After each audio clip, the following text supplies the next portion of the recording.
Here is a super fun project that I've been making a bunch of, and the prep takes a bit of time, but once you get going, it's so much fun and you can make so many variations. To start off with, I drew a horse head pattern as well as the mane so that I would have felt pieces to cut with my ScanNCutDX. Now what you see me doing here is drawing some outline to thicken that line and make it even easier. And once I've got that all done, all I'm going to do is scan this into my ScanNCut and turn this into a cut file. Now remember, it's only going to recognize the outside line for the way that I am cutting, which means if I have little goofs or mistakes that are inside, does not matter. It's not going to pick those up. The only thing that's going to matter is the outside line, and that's just important to remember as you work on this. Now, if you wanted inside and outside, well, yes, then it would matter. And as you can see here, if you select that center option, it's going to tell you, well, it's going to cut inside and outside the line. That's not what we want.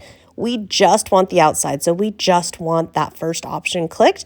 And now if there's anything funky, if it's not quite looking right, you can do a couple of things before you rescan.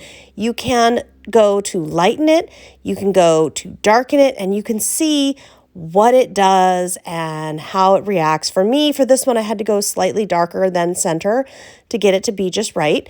And then I'm just going to pull everything in so that it's not the entire file. It's not a 12 by 12 file size. It's a slightly smaller file size, which is what I want. And then once I've previewed that and that looks good, the other thing I'm going to do here is smooth because it is a hand-drawn line. It's going to take just a little bit of the roughness out of my drawing, make it a little smoother to cut our felt. Basically, once you have edited and gone through and you're happy with the results you're getting, what you're going to do is save this file to your machine or to a USB drive, and we're ready to create. So to get that file, you're going into Retrieve Data, and we saved it on the machine. We're going to find that file by visual, of course, and go ahead and open it on up. Now, you can select all of these pieces, you can change their size, you can edit, and I have a lot of scan and cut videos on doing all of that. I made this one the exact perfect size I wanted. The only thing I'm going to want to change is how close these files are together. I may also want to rotate them because I will be using every little bit of felt that I have. But once I've got these on here and I'm kind of looking at this and going, okay, this looks pretty good, what I'm going to do is scan in my felt. So I have two pieces of felt. They're each 6 inches high, one on top of the other, as you'll see here as we scan this in. This is going to ensure that my material is placed in such a way and my patterns are placed in such a way that we can just go ahead and cut with confidence. Everything's going to work out really well.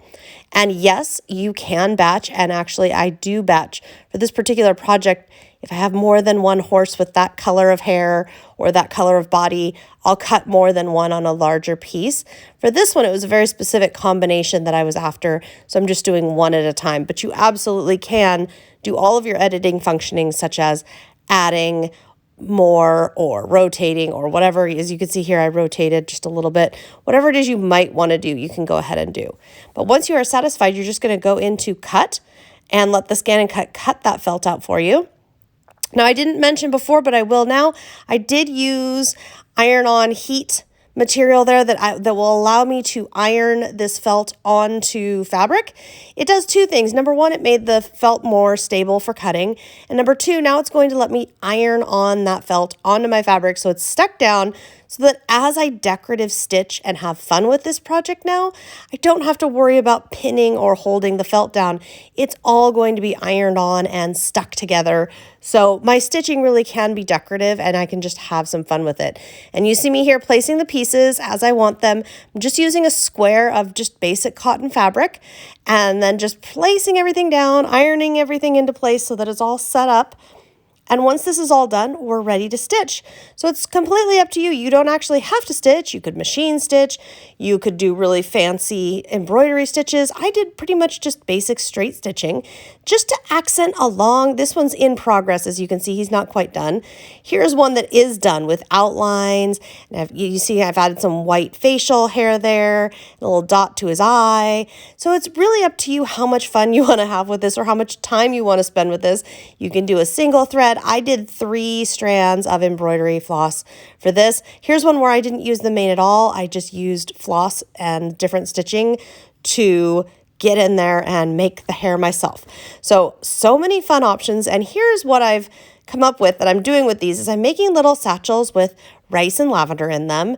And to do that, I'm just putting once I'm finished, we want to wait till we're all the way done finished stitching, put them so that the fabrics are facing each other, right side in, stitch around the edge, leaving just a small hole somewhere. I like the top center because that's where I'm going to put a little hanger for this. So these can be either satchels for the closet, or they could be ornaments. They could be whatever anybody wants, hang it on a door, whatever you like to do with it. But once you're done stitching that, either by hand or machine, you just turn it right side out. And what you'll notice, because you carefully put your fabrics facing each other in the correct direction, then when you flip it inside out, your fabrics, whether contrasting or the same, will line up and look nice.